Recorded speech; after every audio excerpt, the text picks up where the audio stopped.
me, I have been always been very fascinating with the brain, what it does, and the power of the brain.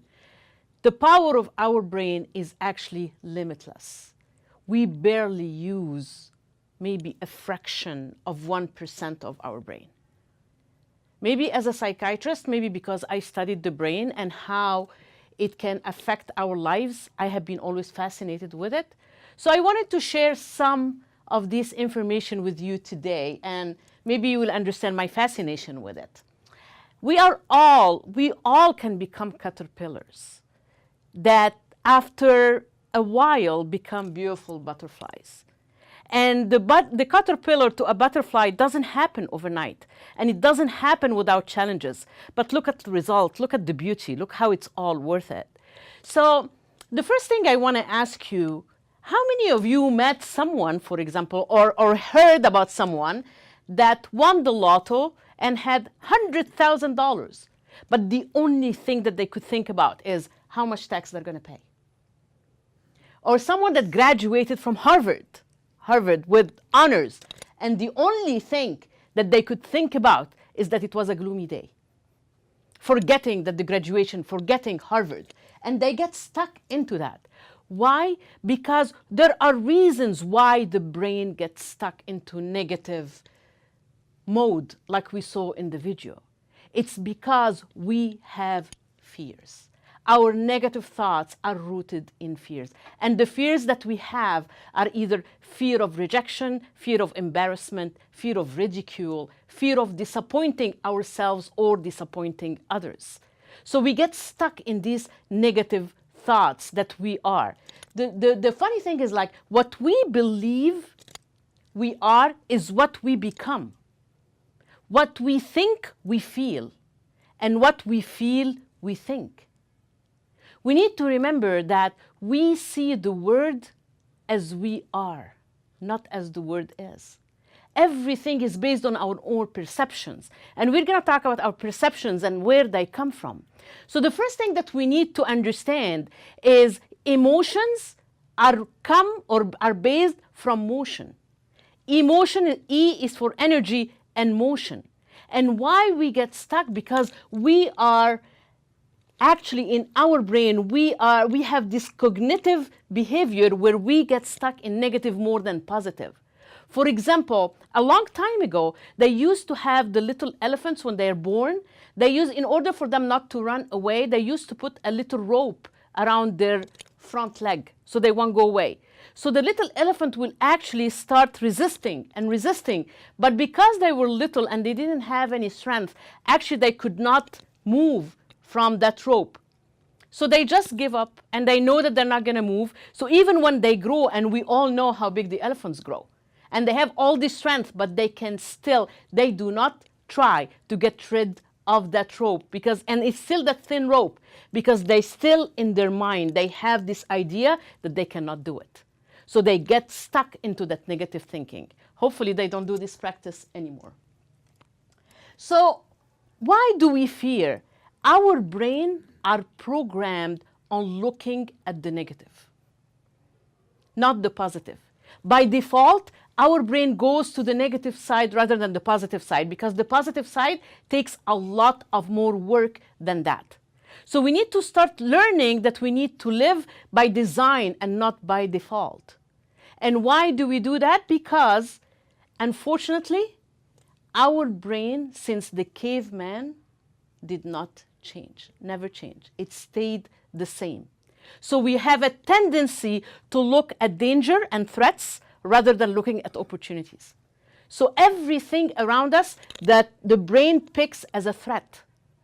So it keeps preventing us from being hurt. So whenever we have these negative thoughts or this fear, it's because the brain does its first primary function, and that's it's protecting us. It's on our defense. It acts like a thermostat. You know, thermostat, whenever it's to a certain degree of temperature, whenever it goes higher or lower, what happens is that the brain brings it back to that temperature. So whenever we get excited because we have an opportunity that we can do, whatever happens is that our brain makes us remember, it regurgitates all the negative experiences that we have before and the failures to bring us back into our comfort zone and status quo to protect us. And actually, the danger is not to be able to change. So what happens when the brain hits the negative thoughts? The first thing that it happens, it will, in our brain, and I'm going to show it to you in a second, our brain actually goes to an area, a little gland at the back of the head called amygdala. And this amygdala is like our alarm system.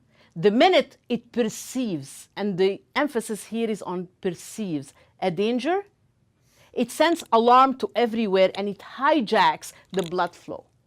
Right here. So it doesn't go to the brain, and I'm going to explain the different parts of the brain right now in a very simple way. So what happens is that the switchboard of anxiety goes high, it hits all the fear centers. And whenever it does that, we react to threat, and the brain is taken hostage. So whatever happens is that the brain becomes infected with a virus. When we have a virus, the brain, the hardware is not infected, it's the software. So we need to clean it up. We use antiviral programs that at the end we're going to talk about the ABC technique. So what happens when the amygdala starts, the alarm starts going on like a car alarm, we have chemicals in our brain that gets secreted. So we have the cortisol, the epinephrine, and the amphetamine. The three of them actually what we call the stress hormones. What do? They put the body into a fight or flight mode. And I'm sure we all heard about the fight and flight mode, or even freeze. So what happens is that we get into the mode of war. What happens is that our heart starts beating faster because we need to give blood to the rest of our body. We start to breathe deeper because we need oxygen to our brain. We start to perspire because we need to keep cool. And our eyes becomes more concentrated because we are in war and we become very tense. And stress creates stress. And what happens is that we get stuck there because we don't know how to get out of that.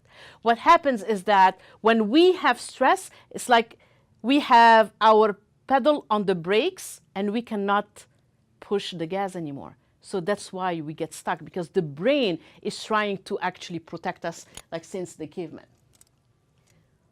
So this is our brain. Our brain is actually formed into three parts.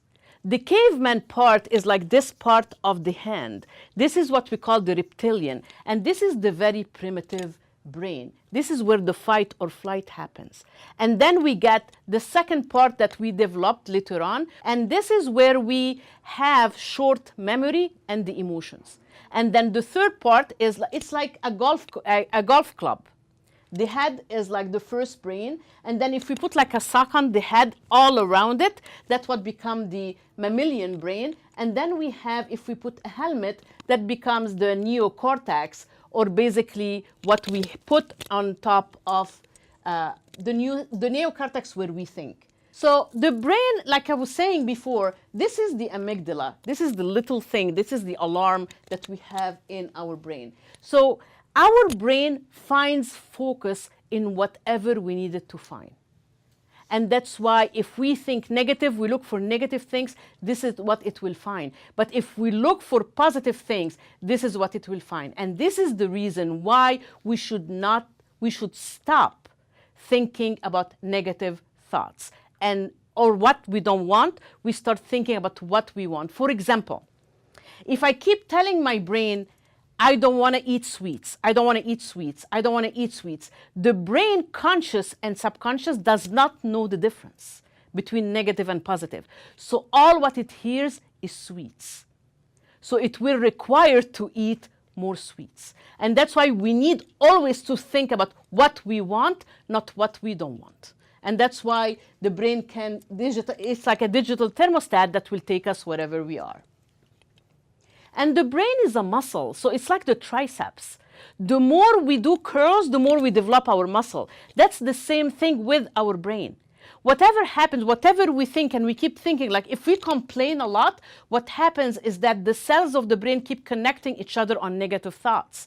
But if we start thinking positive, what happens is that these neurons or brain cells start connecting together to make positive results. They say that the neurons that fire together work together, meaning, and this is very important in the new science, and we're going to know in a second why.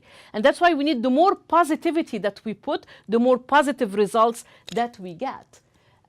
We need to find the focus because, again, our brain is based on what we call a negativity bias, where our brain picks up only the negative things, again, for our protection.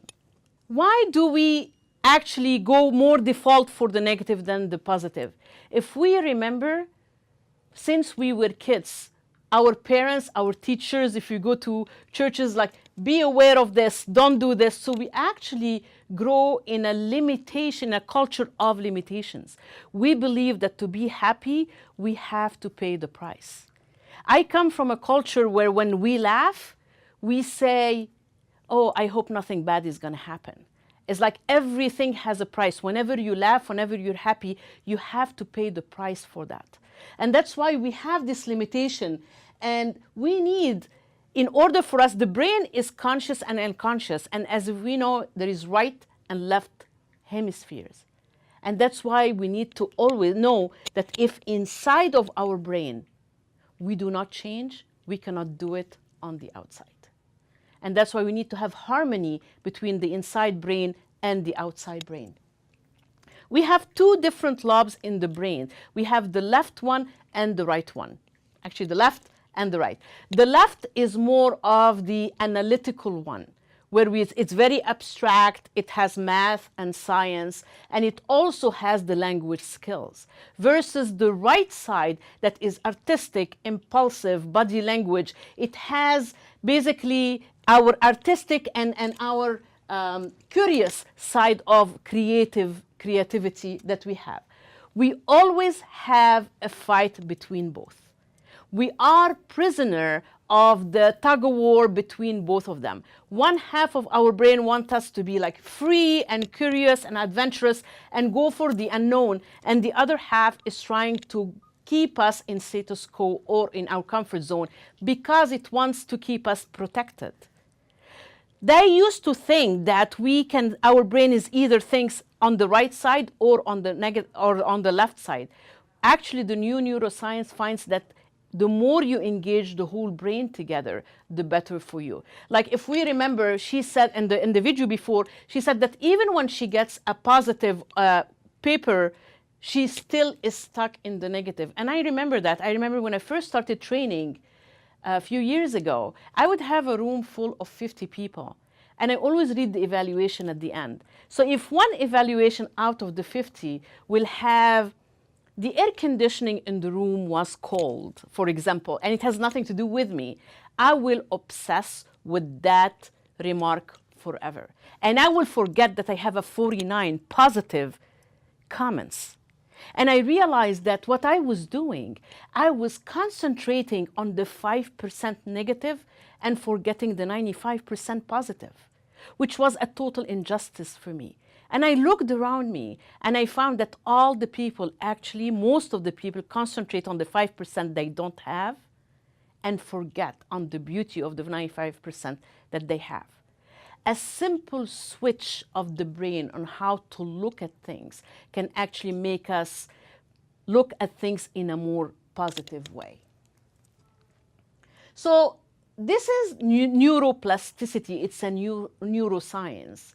The old science used to think that we actually, whenever a cell dies or we have an injury in the brain, we're dead, we're toast, we're done.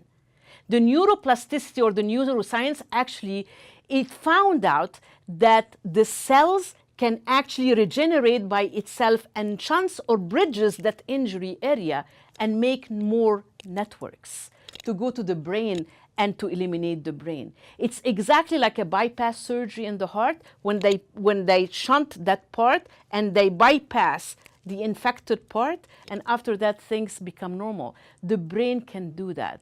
Neuroplasticity can do that, where the brain can change. They found that there are brain centers actually that have a different purpose or are inactive. What happens is that when they are called to help, they will help the areas that are infected. So if they even use that in stroke patients. So if stroke patients can use their brain to become better, how can't we do it just to change negative thoughts to positive thoughts? Like I said, our brain is totally limitless. So when we have positive thinking, what happens? It's a totally different mechanism than the negative one. So we have a different blood flow, and when the different blood flow happens, we get 3 chemicals into our brain. We get the dopamine, the oxytocin, and serotonin. Without being too medical, the dopamine is what we call the happy hormone, is what makes us feel euphoric. It's what makes us motivated to move forward. After we are motivated, oxytocin hits. And when it hits, it makes that connection between us and between people. That's why when we share our news, like on social media, on Facebook, we feel like I have a better chance to succeed because I'm sharing it. I'm building trust. I'm building this connection with other people. And then we have the serotonin that is the confidence hormone. And the trio, we call them the trio, is the performance chemicals trio of the brain. Nothing can stop you basically after that. You can become unstoppable. And it's very simple just by shifting from negative to positive. And the more we increase our motivation pathways, actually it creates, our brain is capable to build new roads inside of our brain. Like exactly when we pave the roads, our brain can actually do that. And the best way to motivate these chemicals to be secreted is ask 3 questions. Why, what, and how? Why is this important to me? And the minute we know our purpose, we get our motivation out with the dopamine. What am I supposed to do? Or what should I do? And that who should I connect with? That gets the oxytocin and how my confidence level gets higher. And this becomes, like I said, the performance trio. So to move now, why we get stuck, it's because we usually have that habit of making everything a catastrophe, where everything is black or white, where we overgeneralize things, where we feel entitled that everything should go right. So there is a technique that I actually, it's my own technique, and it's called the ABC technique for us to overcome the negative thoughts and fears. A stands for acknowledge, name, and evaluate. Acknowledge, stop for a second and acknowledge that there is something wrong, that there is a negative thought, that there is a fear right there. And give it a name. Am I scared to be rejected? Am I scared to fail? Am I scared to succeed? Am I scared to be embarrassed? Am I scared to lose something? You know, and then name it, and then evaluate it on a scale from 1 to 10. And see where is it. And this way, when you basically sweep fear under the carpet, it doesn't go away. It comes back to haunt us even more powerful than before. So, and then after acknowledging it, we start breathing to let go. And I usually say breathe 7 times. First of all, because 7 is a divine number. And how we breathe, like when we meditate, 4 in, 4 hold, count of 8 out. So we breathe in 4 count, we hold 4 count, and we exhale in 8 counts. Whenever we exhale with it the negative thought, because we already named it on the first one, and we just let it go. The last one is challenge, commit, triggers, and retrain. We need to challenge what we think. So when I start thinking, I am not successful, I would stop and say, wait a minute, what is my definition of success? When I say I am not worthy, what gave me that feeling that I'm not worthy?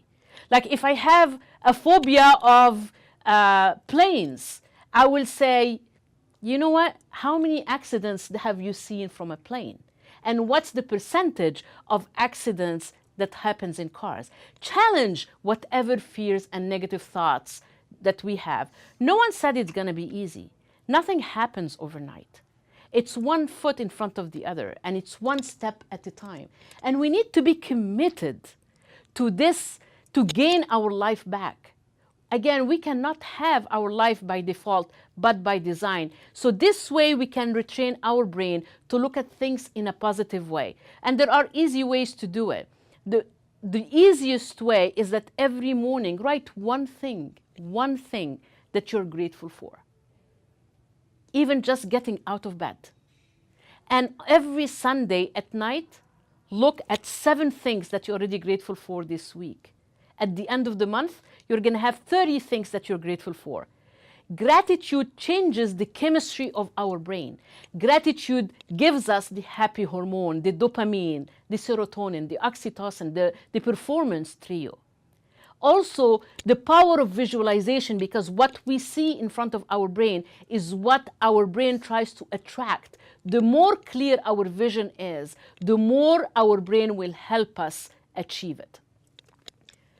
Challenge your past. You are not your past. You're not defined by your past. Let your present define your past and not the other way around. Live in the present. Live in the moment. Meditate. Exercise some mindfulness exercises. Bring back the power of your brain, the power of yourself. You all have a light. We all have a light that it's very unfair if we keep it only to ourselves. Let that positivity out. Share it with the world. Share it with yourself. Gain control of your life and help others to gain control of their lives.